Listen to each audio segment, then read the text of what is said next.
Hello and welcome to Reviews. I apologize.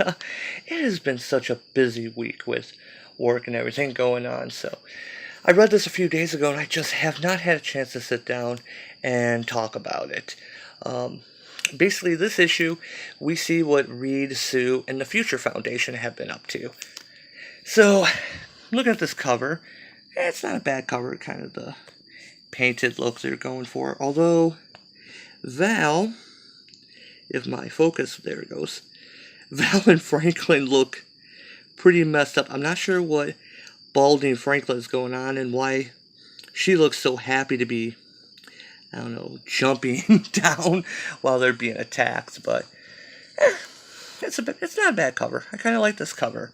Um, so yeah, we'll jump in and we'll see that the Future Foundation have been creating universes. Here we have one with this Prince of Boro here. They just got done fighting off some creature. When he hits on Val, in case you didn't know, Val's kind of complicated, but she's basically Reed and Sue's daughter. Franklin is their son. Now this Prince Aboru hits on Val, and talks about how brave she was, and he'd be honored if she stayed with him as the consort. And Franklin's like, "Stop! That's my sister's gag reflex. That's my sister gag reflex failing. It's I predict the mashing of lips. Ooh, and a mouth fluid exchange." And Reed says, "I swear, that boy reminds me of someone. Proud-bearing, royalty, bare-chested, pointy ears." Sue's the one doing the narration captions in this. "My husband's a genius. Give him a second, he'll figure it out." Yep, there it is. He's got it. And we'll be going now. And he grabs Val. "Google Namor and Sue. The fanfic's fun, but it's not canon." Stop being funny. We need to go back to this page for a minute, though. When I read this the other day, I did not even make any type of connection about indigenous people and Native Americans here. But apparently a bunch of the SJWs are getting pissed because this is apparently a depiction of an alien basically Native American, Native wherever they're at. And of course they're getting pissed. I guess the tattoos, loincloth. For one thing, natives are not this red. This is like a pinkish red. Trust me, natives are not this red. See, I'm doing that on purpose. Trust me, I know. This is not offensive. They're not making fun of natives. Yeah, the Future Foundation helped them. But they're showing him as regal, and if this is intentionally a Native American, it's being done well. They're showing him respect. There's nothing offensive about this. And trust me, I say that I have a lot more, I think, weight to say that I'm not offended by this at all. What I am offended by is these, I know they're supposed to be kids, but Dan Slott, when you're writing this stuff, in fact, I want a decree put down. All of Marvel's writers need to have their Joss Whedon DVDs, Blu-rays, and everything just taken away from them. They have to stop writing these. The way the writing style is so stupid, it's so Whedon-esque, and Whedon's not that funny to begin with. And also, it looks like I like Reed Richards with a beard, and I get the feeling that they drew this without the beard originally and then scribbled it in during the inking process or before it went to print, because it just looks like the Venom symbiote is just crawling up his chin. So anyway, they decide it's time to make a new universe. "I'm on it, Pop. Everyone gather around. I can already feel it. This is going to be a good one."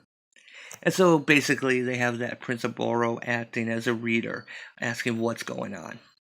And basically, Molecule Man, Owen Reese, and Franklin Richards, who is now Powerhouse, you see, um, instead of Tattletale, he's Powerhouse now.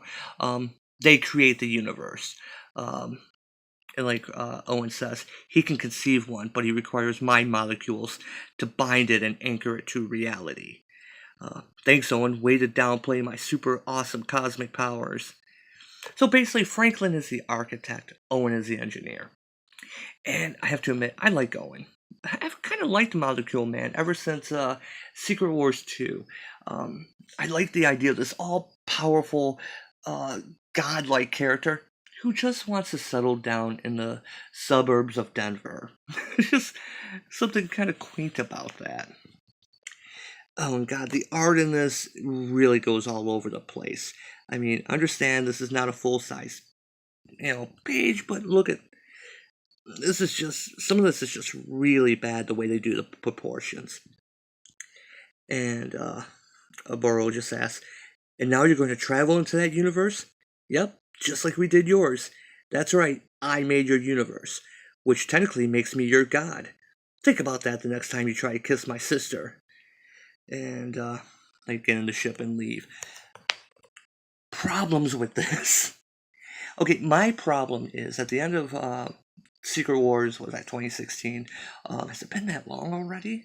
When the multiverse was destroyed in the lead up during the incursions and everything, at the end of Secret Wars, the Fantastic Four, the Future Foundation, left for the multiverse to recreate the destroyed realities. Now, I figured they were going to do something like, I don't know, gathering the cosmic dust and reconnecting them, rearranging them, recreating them that way. And now they did say, Sue does say at one point that they're creating the universes and they're adding on, they're giving back. So maybe these are just extra universes that they're making, which leads to a number of problems I have with this concept. Well, one, let's go with this. Franklin is their god. Basically, Franklin and Owen are their god. They created everyone. They created the life. So this guy who's hitting on Val, who is basically like his god ant god. Yeah, that'd be like God dating a human. I know various theologies have had that, but it still seems kind of creepy, and maybe that's why Franklin's getting upset by that. But it also leads to other questions I have. If they're creating these universes, are they just putting the wheels in motion and letting them go? Are they giving them the capacity for free will? Are they giving them the capacity for evil? Why would there be any evil in it? Again, these are story ideas that you could take and move off into other plot lines. Does Franklin have a dark side? Owen's villainous past, is that what's coming back to create basically the bad guys or the bad things that happen in these universes? This is Dan Slott. We're not going to get that deep into it. But it's a really fascinating concept and something a little bit more highbrow. I think that it'd be nice to see in the Fantastic Four. One of the best places that it could be done. But no, we're not. We're going to get goofy Taco Tuesday when they're not creating universes. No, I did not just make that up. So here we see basically several days in the life. They sit around. We are literally map makers, exploring worlds born from my son's imagination. He lets the others have a say though. Any requests? Which means whenever it's Wu's turn, we're off to a universe of mostly aquatic planets. Yeah, don't forget the caves. Duly noted. Putting lots of caves in these worlds. And yeah, and that's basically what they do every day. They make a new world and go explore it. So what exactly is Franklin doing? Is he just making the whole universe and letting life develop? And there's a lot of questions that are to be asked here, and some of these questions are kind of uncomfortable, except Tuesdays. Tuesday is taco night. Take Josh Whedon's DVDs away from them. So they're camped out here, and where are we again? a crystalline universe, reality 1.263. And what did we name it? Bob. Really? Bob. Okay.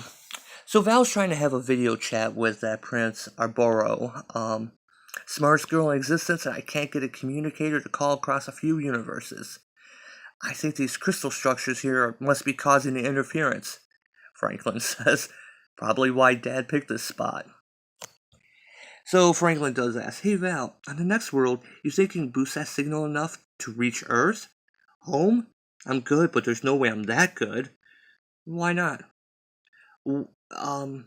Why are there universes able to go across? I kind of want to know this map making thing. Why they're unable to contact Earth. I get it. I miss Uncle Ben and Johnny too. Sometimes I like to pretend they're here, and Mom's just making them invisible. I'm not gonna lie. This page here is probably the best page in the book. We actually get to see some real emotion, real concerns. She's being a teenager. She wants to be, talk to the guy she likes. Franklin's being the annoying brother, pointing out probably why Dad picks this spot. And, there's real emotion going on, not stupid jokes. Yeah, all except for this panel. Take this panel off. And this would be the best page in the book. So yeah, then we go back to Reed and Sue. Kids asleep? Probably. You didn't check? I was with Owen. He was with Owen because he was changing the coffee. Oh God, I love that man. Sorry, dear, you're stuck with me. And our wonderful kids. Let's see if I can get this to focus. Exploring universes of our own making. Is there a scientific term for that? Yes. Happily ever after. If anyone should be bringing up the ethical implications of what they're doing, it should be Sue. She'd be the one to call out about Reed making new universes, but when it's her son doing it, she's okay with it.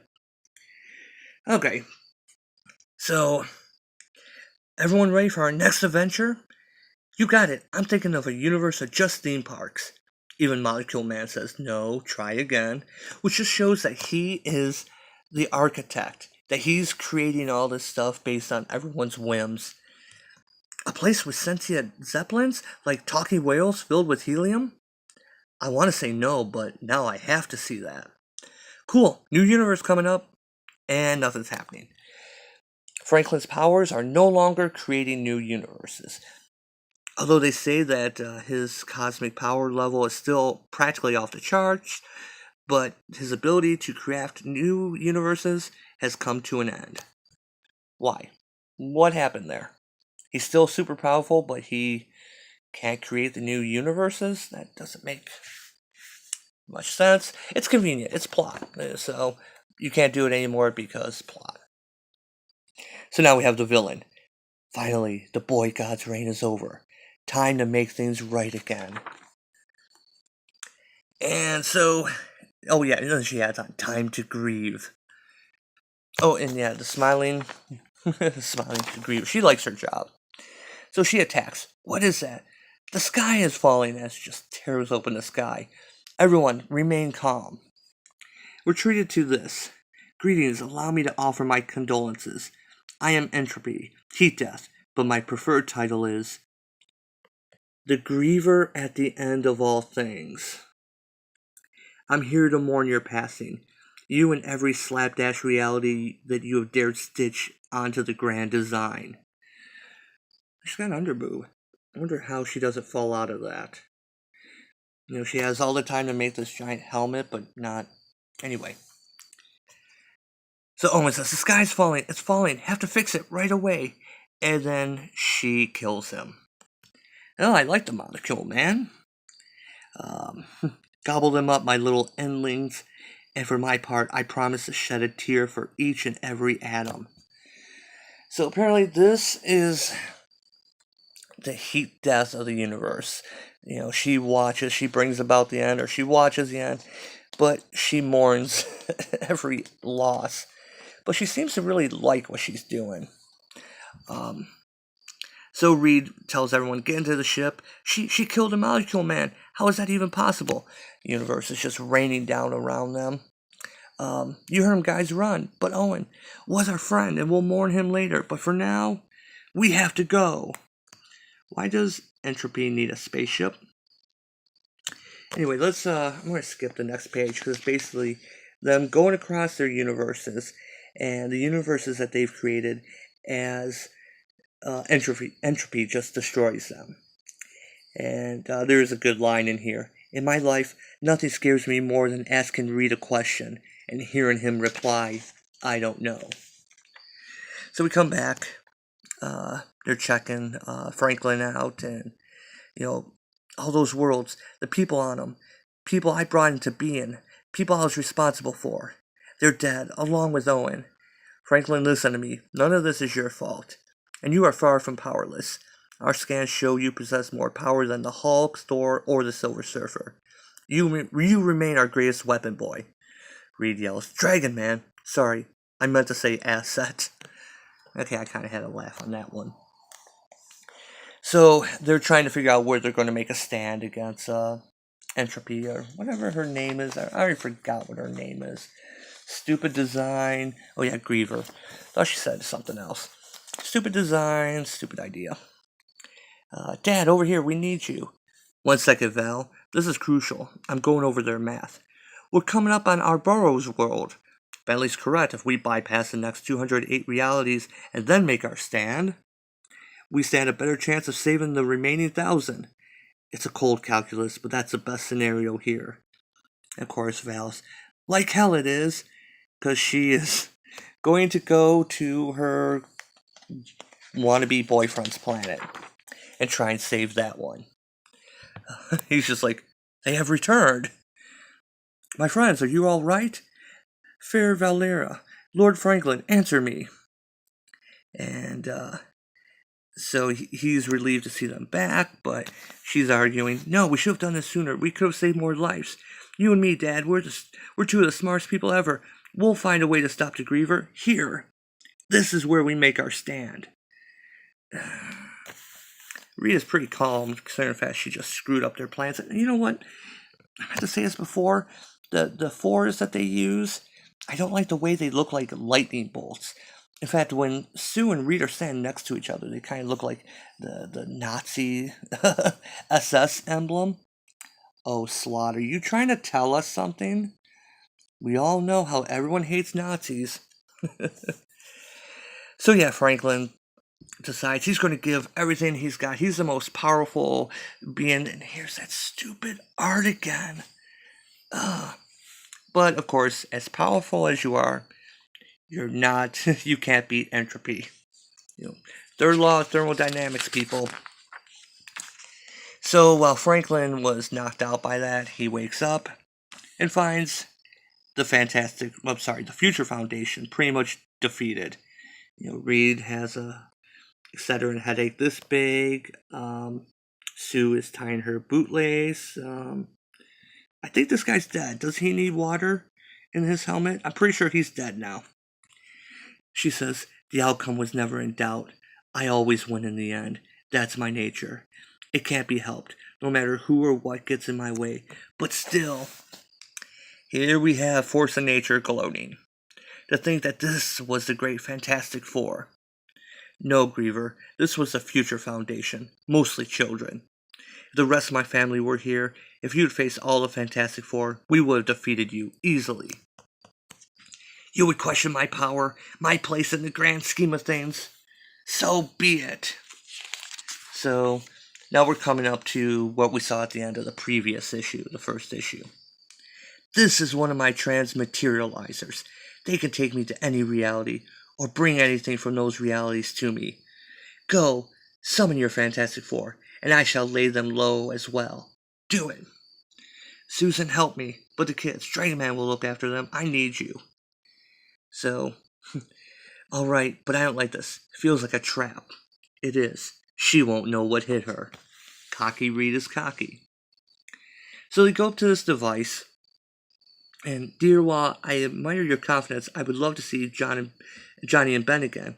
How are they going to help turn this around? So basically, we're seeing the conversation at the end of the previous issue, and where he sends that giant flare out to Earth with a giant 4. And this is actually kind of funny. It's actually kind of cool. When they see it, what's going on? It's about damn time. What we didn't see at the end of the previous issue was they disappeared. It wasn't a signal. It's a teleport. They're here. You did it. Now, why is Sue surprised by this? Because Griever actually says, they could take me to any reality or bring anything from those realities to me. Go, summon your Fantastic Four. So, why does she think otherwise? And why is she surprised? What is this? Deception. No, Griever, this is the Fantastic Four. Meet my family. Okay, now granted, she's expecting only the 4 people. That's why she thinks it's a deception. Or should I say, my extended family. And basically you get most people who have ever been part of the Fantastic Four. I like the fact that we have Sharon over here, Miss Marvel. What has she been up to? I assume this is Jen Walters. We got Luke Cage, Herbie. We got Frankie Ray over here. T'Challa. We got Storm, Spider-Man, Ghost Rider. I don't see Hulk. Wolverine. Is he alive yet? I have a feeling he's not alive yet, but or if he is, maybe it's just the way the time passes. We got Namorita here. We got Crystal. We got Medusa. So okay, yeah, that's pretty clever. But where's Hulk? I know Hulk is actually featured on the cover here. So yeah, it's stupid. A lot of hope for this, and maybe it'll get better. How exactly does one fight entropy? Griever, who mourns the loss at the end of everything, and why is she so cocky that, okay, yeah, why don't you go call your friends, and I'll go ahead and take them on, because you guys were so easy. Okay, stop being a stupid Bond villain, okay? You destroyed their universes. You could have easily killed them all when they were down on the ground here. That's your whole thing, right? Heat death. And then you mourn them. This is Dan Slott. This is bad Dan Slott. He's uneven. Sometimes he's really good. Sometimes he's crap. And this issue's kind of crap. And also, stop writing like Josh Whedon. I'm tired of it. All these Marvel writers do that. Take all their DVD Blu-rays away.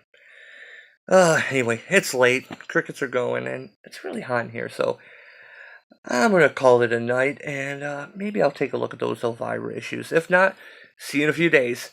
Have a good one, and thanks for watching.